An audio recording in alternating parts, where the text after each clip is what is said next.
I'm going to read you a quote from a black political pundit. Try to guess who said this. Quote, Donald Trump, and I get beat up by liberals every time I say this, but I'm going to keep saying it, he's done some good stuff for the black community. Opportunity zone stuff, black college stuff. I worked with him on criminal justice stuff. I saw Donald Trump have African American people formerly incarcerated into the White House. He embraced them, treated them well. There's a side to Donald Trump that I think he doesn't get enough credit for. Unquote. That was said Friday, October 23rd. Who said it? Candace Owens? Larry Elder? Kind of sounds like something Charles Barkley might say, doesn't it? So who was it? It was Van Jones, former White House advisor to Barack Obama. He said it on CNN, and typical of the leftist attitude toward black people speaking the truth, he was immediately attacked by Biden supporters. On that same day, the Joe Rogan interview with Kanye West was released. Now, Kanye was mostly there to promote his own projects, including his own bid for the presidency. But what is Kanye mostly known for, politically speaking? Well, of course, he's known for his visits with Donald Trump and for the way he too was attacked by progressives, both black and white, for daring to speak his mind. Just a week or so before these two events, we learned that in September, Ice Cube had presented a thorough, nonpartisan plan for the success of black Americans going forward. He presented it to both the Biden and Trump campaigns. Biden's people said they'd be willing to take a look at it after the election, presumably only if they win. On the other hand, Jared Kushner sat down with Cube right away, for 3 hours. And apparently some of what Ice Cube had in his plan was folded into Trump's own plan for black America, what he calls the Platinum Plan. Predictably, conservatives were eager to hear what this would mean for African Americans, and progressives immediately went on the attack.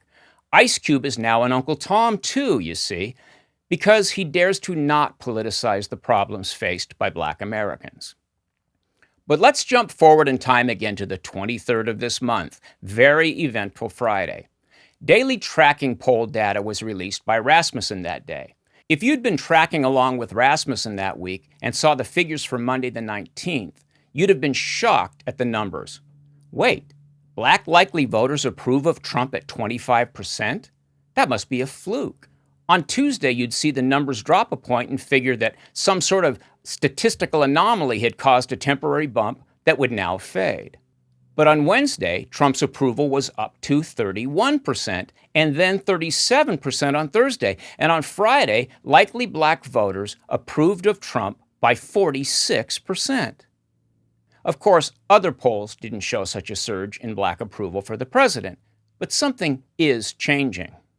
Never before has it been so easy for curious black people to research their history, and never before has the plantation attitude of progressives, both black and white, been so baldly obvious. I don't think anybody missed the clip where Biden told a black interviewer that if you hadn't already decided to vote for him, you weren't black. That moment went viral everywhere. I don't think anybody likes to be told that their identity depends on voting as they are told to vote. Nobody likes being taken for granted like that. Listen, I live in a neighborhood where I meet and interact with as many black people as white people. Altadena, California is a model of unforced integration. Most of the African American families here have worked their way into the middle class the old-fashioned way. Even in the better parts of town, homes are owned and maintained by black families who are just like their white neighbors, except for an accident of birth that gives them darker skin. Other than this superficial difference, they're indiscernible from white Altadenans. This year, the usual scam perpetrated by Democrats to secure the black vote was more obvious than ever. I'm telling you that in my town, no black family thinks that George Floyd was a proper role model. Jacob Blake probably even less so. They all saw the pander fest that lasted for months, the kneeling in kente cloth, the hordes of spoiled white college kids who disrupted valid protests over police brutality and hijacked it all into a summer of destruction that hid itself behind black people. Just appalling.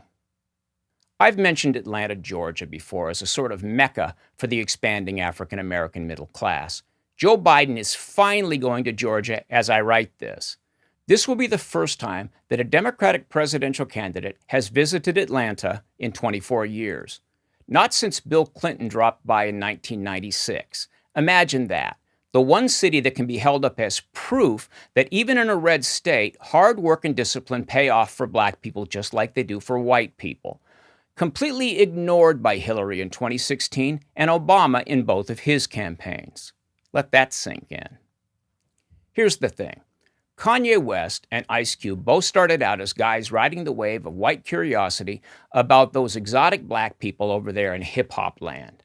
But both of these men, like Sean Puffy Combs and Jay-Z and many others, turned their celebrity into wide-ranging participation in free market economics. These people were following in the footsteps of Donald Trump way more than they were following Al Sharpton or Maxine Waters. The idea that black people need a bunch of college-bred social justice warriors to clear the path for them has been debunked by dozens of high-profile blacks who weren't afraid to work for what they wanted. And in Atlanta, home to the hugely successful movie studios of Tyler Perry, 1 million or so black families are proving that this country's opportunities are not just in the entertainment business. I'm not predicting that Trump will carry the black vote a week from now. He won't. Too many black Americans are still locked up in psychological plantation shacks inside their own heads. They're still enthralled to the silly notion that if they just select Democratic politicians who, quote, look like them, their lives will automatically get better. But the fog is gradually clearing. I predict that the next black president, unless we're saddled with the kinda sorta blackish Kamala Harris, will come from the world of business. Trump's name is mentioned in something like 120 popular rap songs, and not as a racist, but as a role model. I've said before that the gospel of Trump is not political. He's not an ideologue. He's a cultural icon known around the world as a symbol of prosperity. And for smart, hardworking black people who've lived through the last 4 years of American history, the tired old con being worked by Biden and Harris is getting pretty transparent. They know what problems have plagued their people, and they know what the solutions are. So yeah, feel good every time a well-known black celebrity gets piled on by Democrats trying to silence him or her. Every time this happens, more and more important black cultural leaders see the obvious. And more, those who get attacked are seen as fearless. When responding to his critics, Van Jones did criticize Trump for his controversial comments. He said that Trump violated what Jones calls the number one rule of blackness. That rule goes like this, quote, I don't mess with people who mess with people I don't mess with, unquote. Sorry, Van, I have no idea what that means. I never heard anybody say that. Googled it and nothing came up.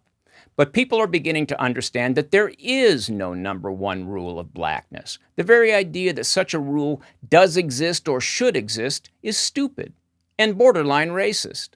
From what I can see around here, the rule is the same for black people as it is for white people. Respect yourself and others, and people will have no choice but to respect you in return. Jim Crow laws may have been outlawed in the Dixiecrat South, but Jim Crow never died in the minds of political Democrats. Let's all hope for, let's all vote for, another 4 years of peace and prosperity. We just may be the last generation that can assume to know how black Americans will vote. Let's end with something uplifting, a clip from an impromptu interview with a black patriot. I'll link the whole thing below. Were you a Trump supporter from day one? Not at all. Not at all. I'm a convert. You know. It takes a little bit of humility for me to say that, but yeah, I'm a convert, absolutely. So what kind of brought you around? What made you realize, like, hey, this guy's doing stuff, I want to support him? Well, it was a type of situation. I believed everything the media told me. I believed, I drank the Kool-Aid, so to speak. And it got to the point where, the type of person I am, I like to know why I don't like someone. I was told that he's a racist, but let me get some evidence, right? So I can be able to debate Trump supporters when it comes down to this, and I can be able to beat them down with facts. Started doing my research, and I was like, okay, well, I agree with that he said. I like that what he said. I like that Paul said it. I like this guy. I think I'm going to go ahead and rock with this guy. So that's what I started doing, and I haven't stopped. Thanks for watching. If you like this video, subscribe to our channel and then click the little bell to get notifications.